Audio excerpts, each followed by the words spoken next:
저도 십몇 년 전에 이제 갑상선 암을 알았는데 기계가 많이 발달하면서 많이 잡아낸다.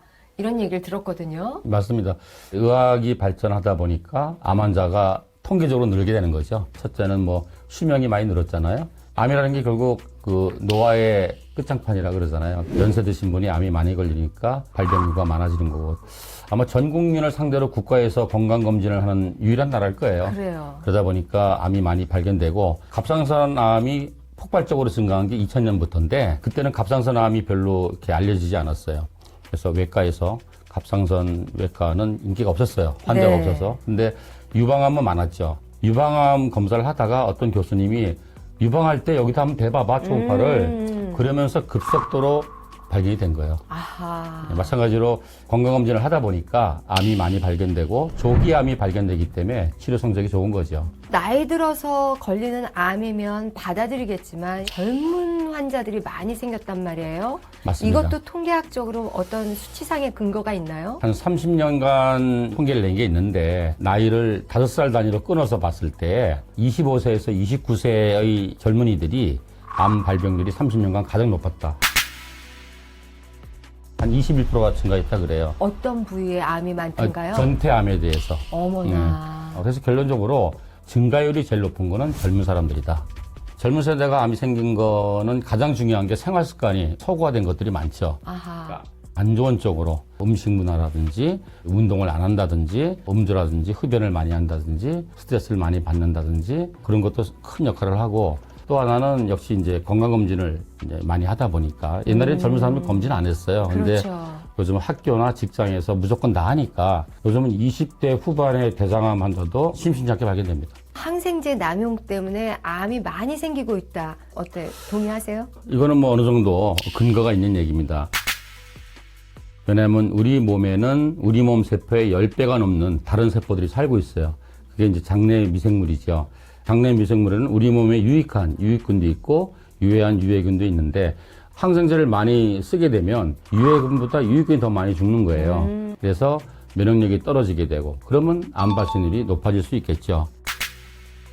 또 하나는 항생제를 남발하다 보면은 항생제 내성이라는 게 생기잖아요. 그래서 죽일 수 없는 균들이 나타나게 되고 그러면 어떤 감염병이 창궐하게 되고 이게 만성 감염으로 가게 되면 암이 생길 수 있는 그런 부분도 있고요.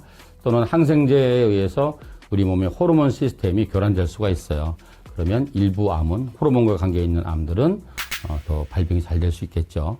제가 감기 걸려서 뭐 콧물이 누렇다 그러면 우리 남편이 이제 항생제를 먹으라고 주면 저는 안 먹어요. 왜 안 먹냐? 아, 냅둬라. 이제 저는 이제 좀 안 먹는 자는 주의인데 우리 남편 적재적소에 써야 된다라는 주의인데 선생님은 항생제 어떻게 드십니까? 우리 집하고 거꾸로네요. 우리 집사람은 약순이에요.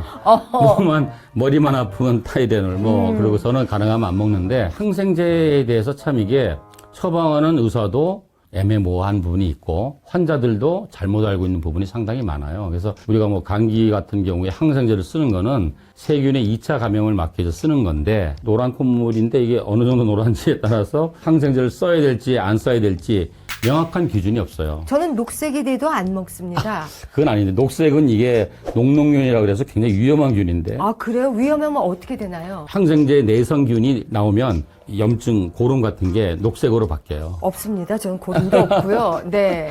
그래서 항생제를 어느 타임에 써야 되냐는 명확한 기준이 없기 때문에 좀 헷갈릴 때가 사실 있어요. 특히 이제 연세 드신 분들은 감기 걸리면 일단 엉덩이 주사 하나 맞아야 돼. 네. 그냥 약만 주면은 섭섭해 하세요. 그렇죠. 그래서 환자의 요구에 의해서 처방하는 경우도 상당히 있습니다. 그래서 이렇게 저렇게 해서 우리나라가 항생제를 많이 쓰는 건 맞는데 예전보다 점점 줄고 있는 그런 과정이 있습니다. 한국 사람이 유독히 암에 많이 걸리는 이유가 무엇일까요?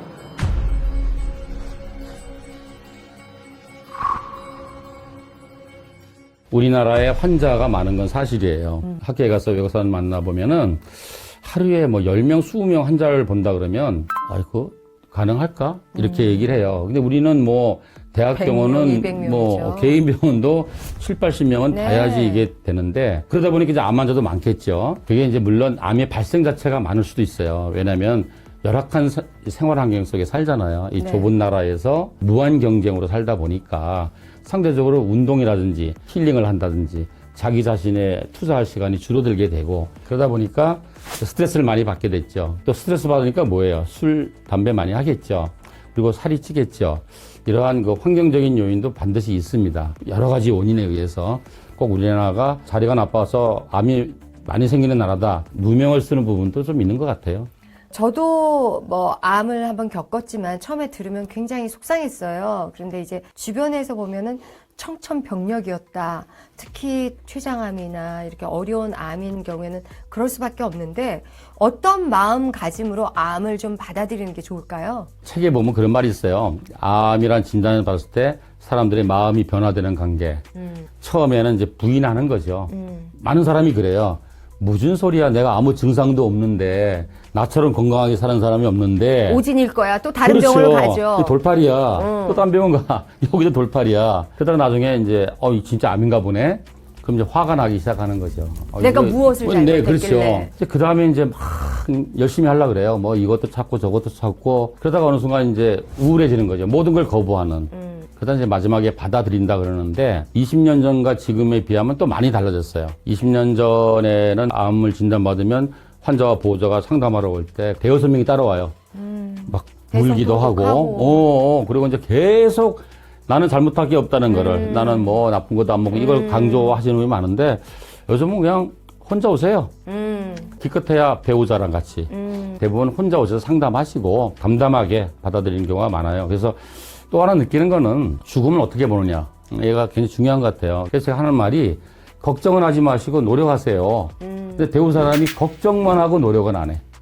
냉정하게 상황을 판단하고 본인이 해야 될 거, 대학의 도움을 받아야 될 거, 그걸 잘 구분해서 그렇게 하는 분이 확실히 결과가 다릅니다.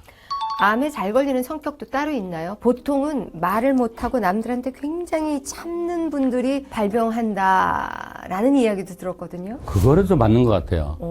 제가 설명할 때 막 받아 적고 막 엑셀 파일로 정리하고 이런 분들 꽤 많아요.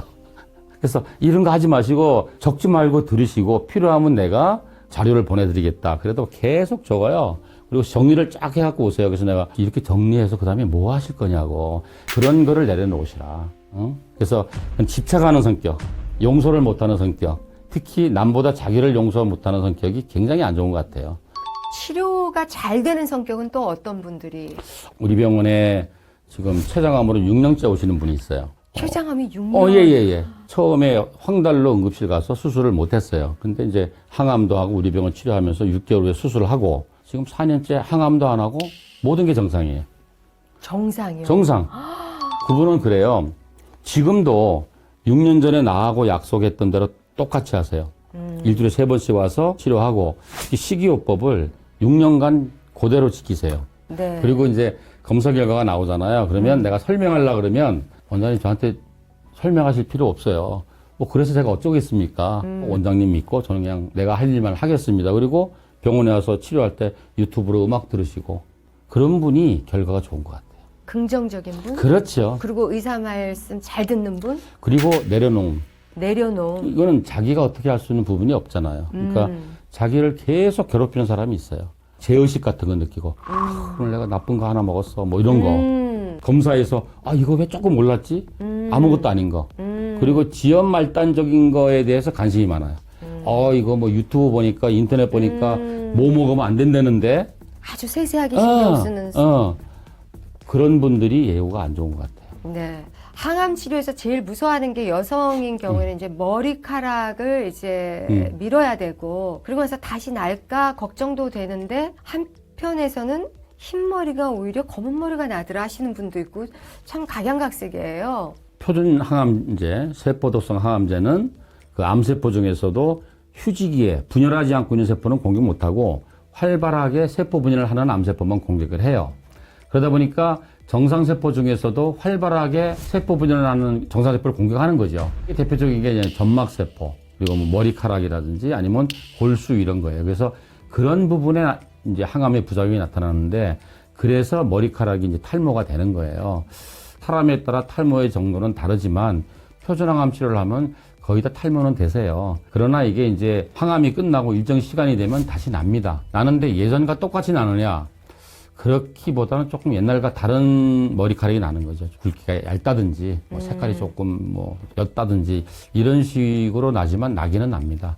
우리나라 분들은 그 암에 걸리면 물 맑고 경치 좋고 산이 있는 곳으로 가서 채소 많이 드시고 이렇게 지내시거든요. 그런 생활이 확실히 도움이 될까요? 예, 당연히 도움이 되죠. 그런데 이제 주객이 전도가 되면 안 되죠. 그러니까 특히 유방암 환자들이 그런 분이 많아요. 다른 건 다 잘라도 되는데 이거는 못 자른다. 이런 분들이 많아요. 제가 정말 식이 없고 열심히 하고 공기 좋은 데서 운동하고 이렇게 하겠습니다. 그럼 제가 그래요. 아, 그러세요? 좋은 생각인데 수술, 항암, 방사선 할 수 있는 모든 거 다 하고 그때 하세요. 라고 하는데 그렇게 생각을 안 하고 인터넷 보니까 뭐 나는 산에 가서 암을 정복했다. 수술을 안 하고 그 봐라 안 하길 잘했지. 이런 빅마우스들 있잖아요. 이런 사람들 우리 많이 오거든요. 70~80%는 다 거짓말이에요. 왜냐하면은 착각하는 것 중에 하나가 병과 증상을 혼돈해요. 그래서 처음에 진단받으면 인정 못하는 거야. 내가 뭐 기침도 안 하고 그랬는데 무슨 폐암 말기래. 나 밥도 잘 먹는데 무슨 위암 말기야. 그러니까 어떤 병이 생기면 증상이 온다고 생각하는 거예요. 그래서 암에 걸렸어. 그럼 산에 가. 그러면 옛날에 막 쓰레기 같은 음식 먹다가 나름대로 좋은 음식 먹을 거 아니에요? 운동 안 하다가 좋은 이제 막 운동 열심히 할 거 아니에요? 스트레스 받는 일 다 내려놓고 그리고 주위에서 막 지지해 줄 거 아니에요? 그러니까 몸이 막 좋아지는 거예요. 체중도 조절이 되고 고혈압이나 당뇨 있으면 다 떨어지고 피부도 막 깨끗해지고 그러니까 이 사람들이 암도 나아가고 있고 나았을 거야 라고 생각하고 막 떠드는 거예요. 근데 그분들 실제로 검사해 보면 몸은 좋아지는데 암도 커지고 있는 거예요. 그거 아세요? 암 환자분들 막 통증 올 것 같잖아요. 통증이 오는 암 환자는 정말 진행된 암 환자 중에서도 일부예요. 대부분 다 진통제 안 드세요. 왜냐면 우리 몸의 장기 중에서 통증을 느끼는 신경 파이브는 저 껍데기에 들어가 있거든요. 그래서 이게 간이면 간 가운데 아무리 이 종양이 커져도 안 아파요. 근데 통증을 느끼는 요 껍데기에 암이 닿아서 얘 자극을 하면 그때 아픈 거죠.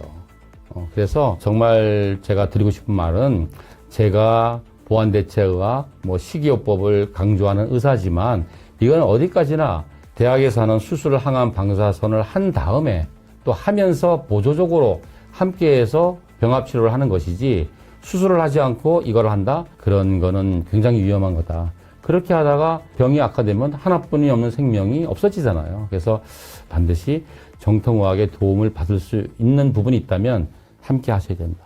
꼭 강조하고 싶습니다. 암세포는 굶겨 죽여야 된다. 굶겨 죽이기 위해서는 탄수화물을 끊어야 된다. 이런 말에 동의하세요? 절대 동의하지 않습니다. 저한테 와서 그래요. 원장님 저는 탄수화물 하나도 안 먹어요. 왜 안 드세요? 그러면 암세포가 탄수화물 먹고 사니까요. 나는 배고파도 참을 수 있으니까 안 먹어요. 그러면 암보다 본인이 더 빨리 문제가 생기는 거죠. 왜냐하면 이제 우리가 먹는 영양소 중에서 에너지를 만드는 영양소가 크게 탄수화물, 단백질, 지방 이렇게 3개가 있잖아요. 근데 우리 몸은 정상세포건 암세포건 탄수화물을 에너지 원인으로 써요. 근데 어떤 극한 상황, 탄수화물이 계속 공급이 안 돼. 그런 비상 상황에는 정상세포는 우리가 저장해 놓은 단백질이나 지방을 다시 탄수화물로 바꿔서 에너지를 쓸 수가 있어요. 근데 암세포는 원시 미개한 세포이기 때문에 그런 능력이 없어요. 그래서 탄수화물을 안 먹으면 암도 굶지만 나도 굶는 거예요. 그래서 그건 잘못된 생각이고 좋은 탄수화물을 먹어야 돼요. 좋은 탄수화물은 뭐냐면은 암세포로만 집중되는 게 아니고 모든 세포로 골고루 가는 거죠. 그러면 아무리 암이 많이 진행된 말기암 환자라 할지라도 우리 몸 세포 100조 개를 기준으로 봤을 때는 암세포는 글쎄 1% 될까요? 1% 안 되잖아요. 그러면 모든 세포로 골고루 가는 좋은 탄수화물을 먹으면 결국 먹은 거에 1%만 암세포한테 뺏기고 99%는 내가 먹게 되잖아요. 탄수를 하자면. 네. 근데 나쁜 탄수화물을 먹게 되면은 일단 몸속에 있는 암세포로 탄수화물이 다 들어가요. 그래서 걔는 나쁜 탄수화물, 예, 나쁜 걸 탄수화물. 좋아하네요. 예. 그래서 나쁜 탄수화물이 암세포로 다 배부르게 먹은 다음에 그 남은 걸 가지고 정상을 먹게 되는 거죠. 나쁜 탄수화물이 어떤 것들이죠? 이게 뭐냐면 당지수란 말 요새 사람들이 네. 많이 알잖아요. 그래서 우리가 탄수화물을 먹었을 때 혈당이 급속하게 올라가는, 다시 말하면 혈당이 피크를 치는 탄수화물이 나쁜 탄수화물이죠. 포도당은 나쁜 탄수화물이에요. 대표적인 당지수가 100이에요. 100g을 넘으면 혈당이 100이 올라가는 거거든요. 그러면 얘들은 몸속에 있는 암세포로 다 들어가요. 그래서 얘가 배 터지게 먹고 난 다음에 그 남은 찌꺼기를 우리 정상세포가 조금 얻어먹는다. 이렇게 생각하시면 되고, 또 하나는 혈당이 피크를 치게 되면은 혈당이 올라가니까 뇌가 그걸 감지를 한 다음에 췌장에 명령을 내려요. 인슐린 네가 빨리 나가서 피 속에 있는 포도당을 빨리 세포로 넣어라. 이렇게 명령을 내리는데, 췌장에서 인슐린이 나올 때 인슐린과 분자구조가 비슷한 IGF-1, 즉 인슐린 라이크 그로스 팩터 1이라는 게 분비가 돼요. 얘가 어떤 역할을 하냐면 혈액 속에 있는 암세포를 성장시키는 효과가 있는 거예요. 그래서 나쁜 탄수화물을 먹으면 암세포의 영양분을 집중적으로 공격하는 점 플러스 암세포의 성장 호르몬이 나와서 혈액 속에 있는 암세포를 성장시킨다. 그래서 2배로 나쁜 효과가 나타나는 거죠. 어허. 그래서 그 나쁜 탄수화물을 먹으면 암뿐만 아니라 모든 뭐 당뇨라든지 성인병이 생길 수 있겠죠. 딱 우리가 흔히 먹는 것 중에 어떤 거를 대표적으로 좀 꼽아주세요. 포도당처럼 먹으면 바로 혈당이 올라가는 것들, 결국 정제 탄수화물이죠. 탄수화물을 깎으니까 흡수가 빨리 되겠죠. 그래서 뭐 백미라든지 설탕이라든지 밀가루라든지 이런 것들은 급격하게 올라가죠. 그러면 좋은 탄수화물은 어떤 것이냐? 거꾸로 먹어도 혈당이 서서히 올라갔다 서서히 내려가는 것들이죠. 이게 대표적인 것이 이제 현미라든지 채소 이런 겁니다. 그래서 채소는 아시다시피 성분의 80%가 우리 몸에서 소화 흡수되지 않는 불용성 식이섬유예요. 그래서 채소는 먹어도 혈당이 아주 서서히 올라갔다 서서히 내려갑니다. 네. 워낙 뭐 식이요법으로 많이 아시는 원장님이시니까 채소를 먹으면서 이 맛도 없는 걸 계속 먹으란 말이야. 이렇게 생각하고 먹는 것과 이 인스턴트 기름덩어리를 정말 맛있군, 골고루 먹으면 되는 거야. 뭐 이렇게 쉽게 생각하는 부류하고 어떤 게 낫다고 생각하세요? 궁죽통이란 말 아세요? 궁하면 통하는 통합니까? 거예요. 그래서 음식을 바꾼다는 거는 엄청 궁해야 돼요. 네. 식이요법을 하는 사람은 어떤 사람이 아니냐? 일단 궁해야 돼요. 절실해야 돼요. 절실해야 돼. 절실해야지 바꾸고. 근데 사실은 그렇게 바꾸다 보면 보통 우리 환자가 오고 보호자가 오잖아요. 환자는 암 환자고 보호자는 뭐 혈압, 당뇨, 고지혈 대부분 다 있어요. 요즘 어떻게 된 건지. 그러면 같이 식이요법을 할 거 아니에요. 뭐 환자만 풀떼기 주고 자기는 뭐 라면쌀만 먹을 수 그렇지. 없잖아요. 그럼 같이 먹어. 네. 그러면 이 보호자는 혈압이나 당뇨나 고지혈증은 한두 달 안에 거의 약을 안 쓸 정도로 떨어져요. 어허. 그 사람도 궁하니까 하는 거예요. 네. 그렇게 하다 보면 몸이 바뀌는 걸 느껴요. 한번 해보세요. 그리고 사람들을 만나면 인사를 받아요. 첫 번째 뭐냐면 혈색 좋아졌다, 피부 좋아졌어. 맞아요. 그거예요. 네. 그리고 자기가 느끼니까 정말 열심히 하게 되는데, 저는 사실 한 15년 이상 저희 집사람이 항상 도시락을 샐러드 도시락 싸주는데, 가끔 이제 우리 사람들이 이제 약간 노화가 돼서 이제 백화점에서 이제 사줘줄 때가 있는데 이게 만드는 게 보통 일이 아니에요. 네네.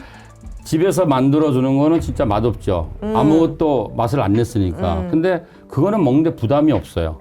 그리고 식자재 자체의 맛이 정말 이게 대단합니다. 근데 사원 샐러드는 뭔가 말 자꾸 넣고 이래가지고 처음에 맛있는 것 같은데 두세 번 먹으면 물려서 못 먹어요. 그래서 해보시다 보면은 가공하지 않은 음식을 먹으면 식자재 자체의 그 맛이 대단합니다. 그래서 맛없는 음식을 먹는 훈련을 해야 되고, 사실 이거는 아이들이 어릴 때부터 가족이 다 같이 해야 돼요. 가족이 병을 공유하는 게 유전자를 공유하는 것도 있지만 생활 습관을 공유하거든요. 그래서 어릴 때부터 아이들을 맛없는 음식을 먹게 하는 훈련을 하면 음식 고유의 맛을 알아들을 수 있는 고급 혀를 만들어야 된다라는 거죠. 혀가 저절로 만들어져요. 자, 그럼 이 시간 보시는 분들을 위해서 암을 예방하고 암을 이기기 위해서는 이런 음식을 좀 먹어라. 이 식이요법이라는 게 어떻게 보면 극단적인 편식이에요. 원래 우리는 동물성 음식을 이만큼 먹고 식물성 음식을 이만큼 먹게 잡식동물로 만들어 놨는데, 어떠한 목적에 의해서 난 동물성 음식을 안 먹을래. 그러면은 나머지 이거로 옛날에 혼식할 때만큼 뭔가 칼로리와 영양분을 맞춰야 돼요. 근데 많은 사람이 동물성이 나쁘다 이것 빼고 이제 채식 위주로 하는 거예요. 그런데 이 먹는 양이 옛날에 혼식할 때까지만 먹으니까 모든 성분이 다 떨어져요. 그러니까 나쁜 것도 떨어져. 해독이 쫙 돼. 근데 이걸 장기적으로 하게 되면 우리 몸에 반드시 있어야 될 뭐 항산화 성분이라든지 면역 성분이라든지 영양소 이런 게 다 부족하게 돼요. 그래서 식이요법에는 목적이 있어야 돼요. 내가 살을 빼기 위해서, 내가 심혈관 질환을 극복하기 위해서, 내가 암을 극복하기 위해서, 암을 예방하기 위해서 이 목표를 정해서 내가 어떤 음식들을 먹기로 결정했으면 그 음식군에 속하는 것들을 아주 골고루 먹어야 돼요. 그러면 절대 특정한 영양소가 결핍될 일이 없어요. 이 음식군 중에서 나는 요 3가지만 1년 내내 먹을래. 그러면 모든 게 결핍되겠죠. 그래서 골고루 먹어야 된다. 선생님, 골고루 먹으려면 주가요. 그 골고루 시장의 반찬을 다 살 수도 없고 그걸 다 조리할 수도 없고 그런 골고루가 참 내가 그걸 할 수 있는 힘듭니다. 할 수 있는 방법을 가르쳐 드릴게요. 그래서 어떻게요? 암 환자의 경우에 그래서 우리 암 환자들은 아무래도 동물성 음식보다는 식물성을 많이 먹어야 되기 때문에 이 채식을 아주 골고루 드셔야 돼요. 또 녹황색 채소라든지 당근이라든지 이런 거를 이제 많이 먹게 해요. 칼라푸드로. 네, 칼라푸드로. 그 다음에는 즙을 짤 수 있는 건 즙도 좀 짜 먹고. 왜냐하면 즙을 짜는 이유는 채소의 80%가 식이섬유이기 때문에 100을 먹으면 20%만 흡수가 되면 전체 양이 부족해요. 그래서 일정 부분은 이제 즙을 먹어야 되고 또 야채를 구워 먹을 것도 있어요. 버섯이라든지 뭐 아스파라거스라든지 마늘, 토마토 이런 거는 구워 먹어야 돼요. 그리고 또 히포크라테스 스프라 그래서 그걸 삶아서 먹는 것도 있어요. 그래서 모든 음식을 먹을 때 제일 먼저 샐러드를 먼저 먹고 시작하거든요. 네. 샐러드 먹고 즙 먹고 그다음에 구운 거 먹고 그리고 스프로 먹고 이렇게 하면은 절대 영양소가 부족하지 않습니다. 그리고 또 뭐냐면은 공기로 먹을 때 통으로 먹어라. 전체식을 해라. 곡식도 껍데기 까고 이렇게 하지 말고 통째로 먹고 과일도 통째로 전체식을 해라. 골고루 먹고 전체식을 해라. 그리고 3번째는 혈당 피크가 없는 음식을 먹어라. 혈당 피크가 없는 식사를 하려면 혈당 피크가 없는 식재료를 선택하는 것도 중요하지만 조리하는 방법이나 먹는 순서도 굉장히 중요해요. 그래서 이런 식으로 하면은 칼로리도 절대 부족하지 않고 영양소도 부족하지 않고 우리가 원하는 목표를 도달할 수 있고 반드시 처음에 하실 때는 한 달 간격으로 체크를 하셔가지고 어떤 간 기능이나 신장 기능이나 아니면 영양소나 전해질의 부족이 없나를 확인하시는 것도 굉장히 중요합니다. 지금까지 많은 암 환자를 보면서 기억나는 암 환자가 있을까요? 20년 동안 정말 한 사람 한 사람이 인간극장이죠. 근데 우리 병원에 가장 어렸던 환자 중에 하나가 4살이 있었어요. 한 3년 전에 한 1년간 왔었는데 무슨 병이에요? 육종인데 아하. 이게 막 다발성으로 생겨요. 그래서 나중에는 이제 어떤 유전적 육종이라고 이제 밝혀졌는데 이 아이가 이제 수술도 하고 항암도 하고 그리고 또 집도 멀어요. 지방인데 일주일에 한 번씩 이제 엄마 아빠가 이렇게 데리고 오는데 이 4살짜리가 그 맛없는 샐러드와 맛없는 녹즙을 잘 먹는 거예요. 그리고 어른도 이거 링거로 주사 맞기 힘든데 싫죠. 간을 자꾸 하면 핏줄도 사라지고. 이게 참아. 아우, 그리고 우리 병원 이제 뭐 고주파 치료 같은 거 하면 1시간을 누워 있어야 되는데 그렇게 애가 착하게 잘 있어요. 그러니까 애가 그렇게 열심히 하니까 부모들이 열심히 안 할 수가 없는 거예요. 그러니까 우리 직원들도 그냥 아유 정말 열심히 도와주려고 하고 그 조그만 아이가 참 기억에 남네요. 암 환자가 절대 먹지 말아야 할 음식이 있다면 어떤 걸까요? 대부분의 경우에 이제 백미를 먹지 말라 그러죠. 그러나 또 어떠한 경우에 위암을 수술했어. 그래서 지금 소화 흡수가 안 돼. 그럴 때는 현미를 먹으면 안 되기 때문에 백미를 어느 순간 먹어야 되겠죠. 또 아주 뭐 항암을 해서 식사량이 작은 사람은 나는 까칠까칠해서 도저히 안 넘어가. 그리고 먹어봤자 한 2숟갈밖에 못 먹어. 이런 분은 백미 먹어도 되겠죠. 그러나 큰 틀에서 봐서는 백미는 당지수가 굉장히 높기 때문에 혈당 피크를 칩니다. 그래서 암 환자는 삼가하셔야 되고. 커피는 어떻습니까? 커피가 이게 양날의 검이죠? 양날의 검이라기보다 요즘 왜 이렇게 시끄러운지 모르겠는데 대한간학회에서 간질환 환자한테는 아메리카노 커피를 권장합니다. 어허. 그리고 특히 암 환자한테 예방 효과나 치료 효과가 있다는 논문은 굉장히 많습니다. 또 우리 커피 그럼 카페인 그러잖아요. 네. 뭐 카페인이 뭐 잠을 못 자는 나쁜 기능도 있다고 생각하지만 저 같은 경우는 뭐 자기 전에 커피를 먹어도 잘 자니까. 네, 좋아하는 줄 알았어요. 딱 말씀하시는 거 보니까. 근데 그 커피에 있는 카페인이 어떤 역할을 하냐면 담도관을 확장시켜줘요. 네. 그러니까 우리가 먹은 음식 중에 독성물이 나오면 수용성 독은 소변으로 나가고 지용성 독은 우리가 담도를 통해서 대변으로 나가요. 그래서 담도를 확장시켜서 해독을 시켜주기도 하고. 그래서 밥 먹자마자는 커피를 먹지 말라고. 음. 여기가 식도가 늘어나서 뭐 어쩌고 저쩌고 그러던데요. 그래서 적어도 30분 이후에 먹으라고. 그렇게 디테일한 부분에 대해서는 사실 큰 연구는 아직 없어요. 네. 그리고 대학에서 간을 이렇게 치료하시는 교수님들이 간학회에서는 커피를 굉장히 권장합니다. 전반적으로 커피의 어떤 유기산이 뭐가 나쁘고 그거를 볶을 때 나오는 유독가스가 있고 이러한 그 너무 지엽적인 문제로 커피를 반대하는 거는 저 입장에서는 반대합니다. 단지 이제 커피에 달 섞는 거, 설탕이나 뭐 믹스 커피라든지 이런 거는 좋지 않죠. 임산부에게 커피는? 저는 문제 없다고 봅니다. 오, 선생님은. 네. 암 환자들은 가글도 하면 안 된다. 이런 이야기도 있거든요. 항암 해보신 분들은 알겠지만 점막 손상이 심하거든요. 그러면 구내염 많이 와요. 그럼 이거 가글 안 해놓으면은 이게 2차 감염되면은 곰팡이나 세균 감염되면 고생 굉장히 합니다. 그래서 가글을 하셔야 되는데 그 가글 안에 있는 이제 성분 중에 알코올이 있다. 네. 또는 이제 가글에 의해서 구강 내에 있는 세균총이 좋은 세균도. 바뀐다. 네. 이래서 반대하는 이론적 근거를 대는데 그 상황에 따라 다르겠죠. 뭐 암 환자가 구내염이 왔을 때는 가글 하셔야 되겠죠. 근데 멀쩡한 사람이 매일 그냥 하루 10번씩 가글하면 문제가 생기겠죠. 가글은 상황에 따라 다르지 무조건 모든 암 환자가 가글하면 안 된다.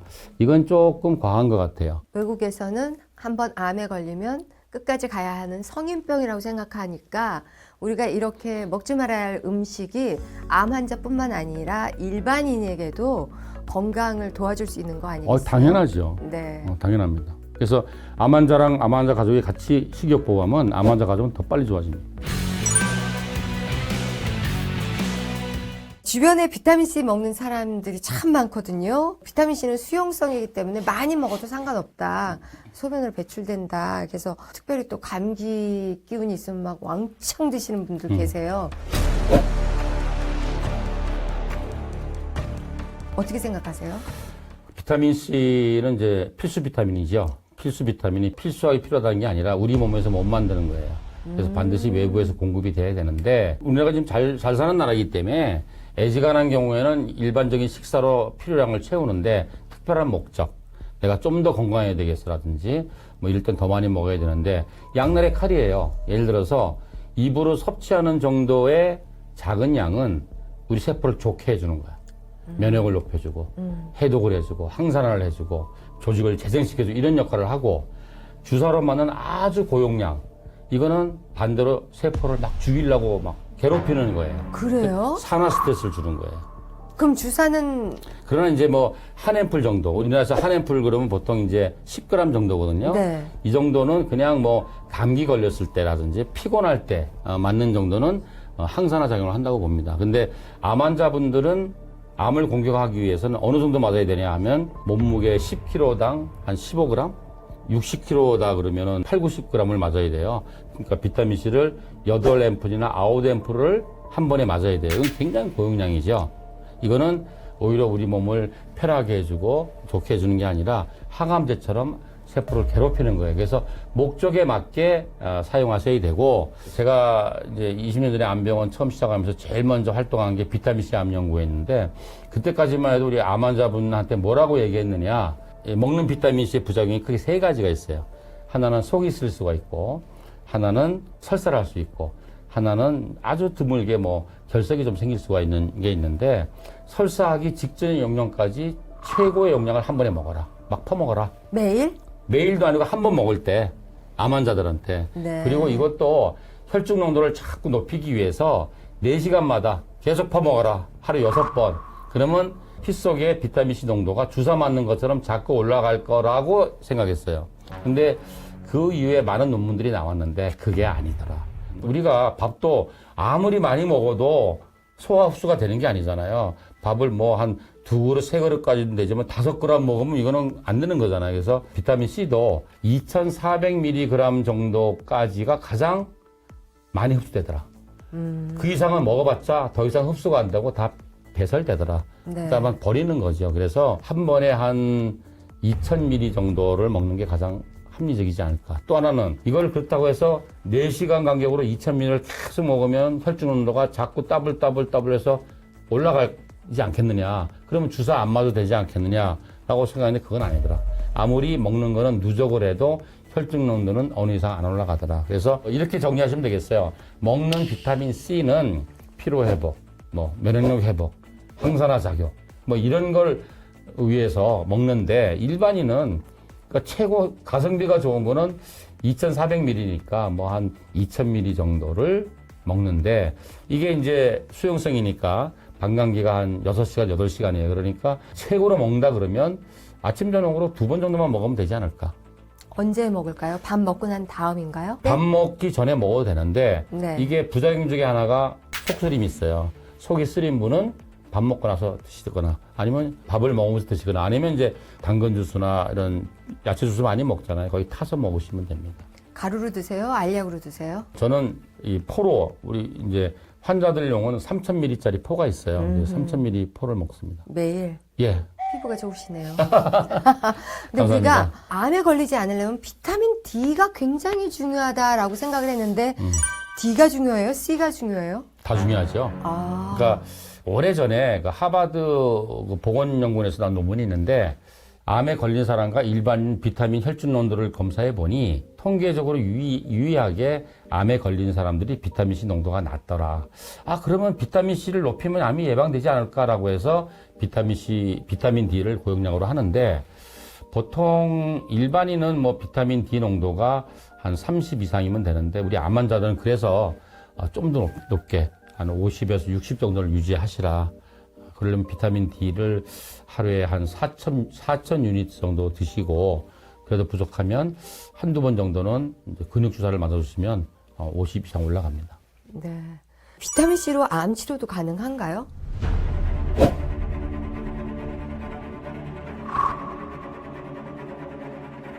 글쎄요, 제가 비타민 C 암 연구의 3대 회장을 지냈는데 그런 말들은 좀 안 했으면 좋겠어요. 뭐 하면 나아요? 뭐 하면 나아요? 예방은 도움이 크게 된다고 생각하세요? 도움은 될 수 있죠. 당연히 도움 되죠. 대학에서 하는 치료, 항암만 한 사람과 항암도 하면서 식이요법도 하고 보완 대책을 같이 한 사람은 통계를 따로 내야 됩니다. 왜냐면 처음에는 나도 긴가민가하고 시작했는데 이제는 통계가 많이 누적됐잖아요. 그래서 네. 우리 아버님도 식도암으로 수술에 삼성병원에서 3년 생존율이 20% 안 된다 그랬어요. 그럼 1년도 못 산다는 얘기잖아요. 근데 우리 아버님 13년 반 사셨어요. 그래서 내가 이거 시작한 거예요. 처음으로.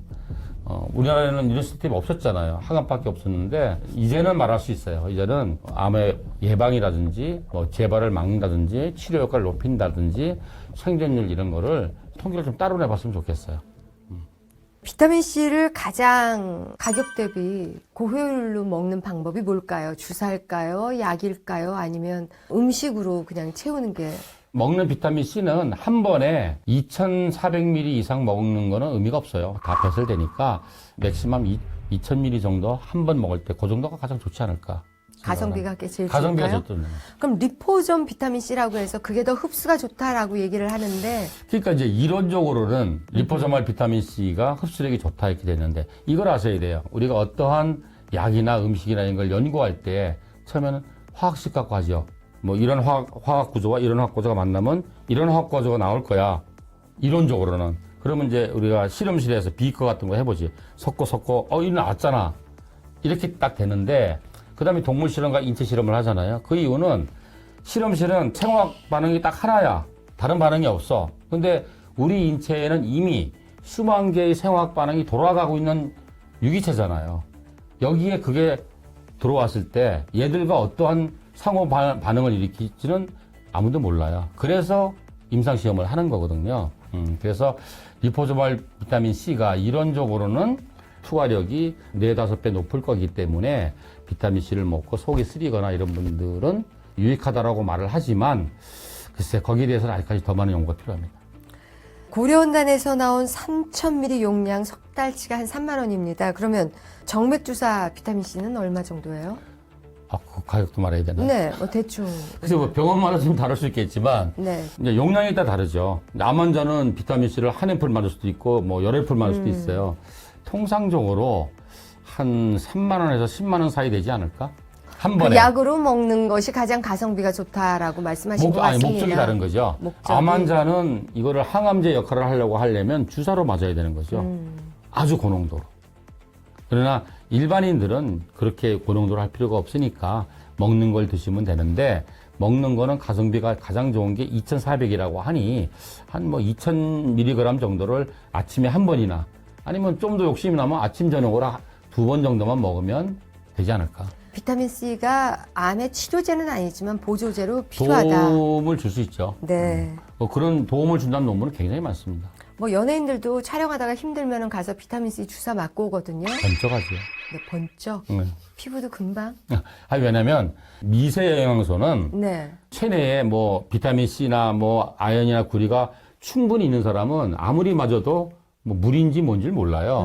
근데 막 피곤하고 이게 막 떨어져 있는 사람, 활성산소가 막 나오는 사람은 딱 맞으면 나갈 때 번쩍하고 나가요. 그런 특징이 있습니다. 아니, 저 아는 분이 너무나 열심히 일을 해가지고 그 비결이 뭐냐 하니까 자기가 뭔 비맥신인가 무슨 하여튼 그걸 먹나 봐요. 일을 너무 열심히 하더니 나중에는 그냥 희마리가 없이 되면서 너무나 그런 보조제에 의존을 하면 자기 그 컨디션을 모르고 너무 과용량으로 자기 몸을 쓰는 거죠. 그런 게 바로 뭐냐면 운동 중독증이에요. 그러니까 우리가 운동을 하면은 운동 스트레스에 의해서 스테로이드 호르몬이 나와요. 스테로이드 호르몬은 만병통치약이잖아요. 파워도 나게 하고 피로도 없어지고. 그러니까 우리가 위기 상황에 우리를 지켜주는 호르몬이 스테로이드 호르몬이에요. 그런데 운동을 하면 스테로이드 호르몬이 나오니까 막 피곤도 없어지고 힘도 나고 막 기분도 좋은 거예요. 그럼 이제 오늘 너무 피곤해. 그럼 사실 쉬어야 되거든. 근데 아니야. 운동해야 돼. 막 하니까 더 막 잠도 안 자고 하는 거야. 근데 이걸 계속 하게 되면 어떻게 되냐면 스테로이드 호르몬이 부신에서 나오거든요.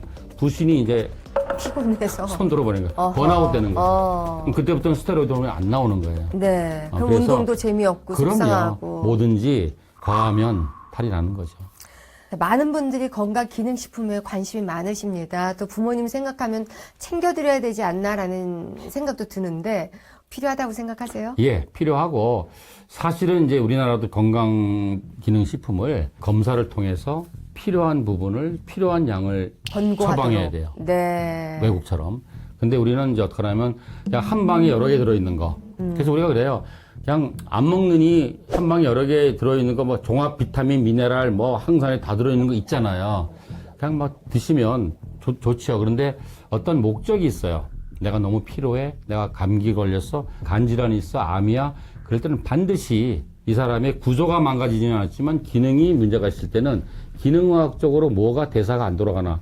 대사라는 게 뭐냐면 A라는 물질이 B로, B가 C로, C가 D로 돌아가는 게 대사인데 각 단계마다 A가 B로 돌아가야 될 때 필요한 조효소가 있어요. 그게 비타민이고 미네랄이에요. 그래서 이 사람이 검사를 했더니 이 사람은 C에서 D로 안 넘어가는구나. 그러면 C에서 D로 넘어가는 영양소를 집중적으로 처방해 줘야죠. 그러게요. 피 검사를 딱 해서 뭐가 필요하면 딱 병원에서 처방해 줬으면 좋겠는데 그게 안 되다 보니까 우리들은 갈팡질팡입니다. 제 생각에는 하나만 먹어라. 그럼 저는 유산균. 1번. 1번. 하나를 더 먹어라. 그럼 비타민 C. 또 하나를 더 먹는다. 그럼 비타민 D. D. 어떤 분은 또 비타민 B가 중요하다고. 근데 그 다음에 말하려 했는데. 순서대로. CDB군요. 네. 그래서 그 다음에는 B는 콤플렉스를 먹어야 돼요. B 콤플렉스가 이제 에너지를 만드는. 네. 그거 아세요? 마늘 주사가 뭔지? 마늘 주사요. 마늘을 만들었잖아. 모르겠네요. 의사 선생님도 마늘 주사를 마늘로 만드는지 아는 사람이 있는 거야. 그래요. 마늘 주사가 뭘로 만들었어요? 비타민 B 아니에요. 근데 왜 마늘이라고 그래요? 어떤 분들은 그걸 맞을 때 코에서 마늘 냄새가 난다고 해서 그러니까 이게 문제면 우리가 암 환자나 이런 대사질환 환자를 치료하기 위해서 기능성 주사를 국산화시켰어요. 2017년에. 근데 이거를 일부 병원에서 별명을 줬어. 신데렐라 주사. 그게 알파 리포산이라고 강력한 항산화제예요. 배곡 주사도. 배곡 주사. 그건 글루타치온이에요. 네. 주로 해독에 간행을 하고 항산화 작용도 하고 또 뭐냐면 색소세포가 뭉쳐있는 걸 분산시켜줘요. 그러니까 잡티가 얇아지니까 피부가 맑아져서 그걸 또 배곡 주사. 배곡 주사 많이 마시신 것 같은데요. 이렇게 하다 보니까 기능을 도와주는 치료를 하기 위해서 만든 주사가 미용 주사로 돼버린 거예요. 좀 아쉬움이 있어요. 그래서 비타민 C도 1원짜리부터 100원짜리가 있어요.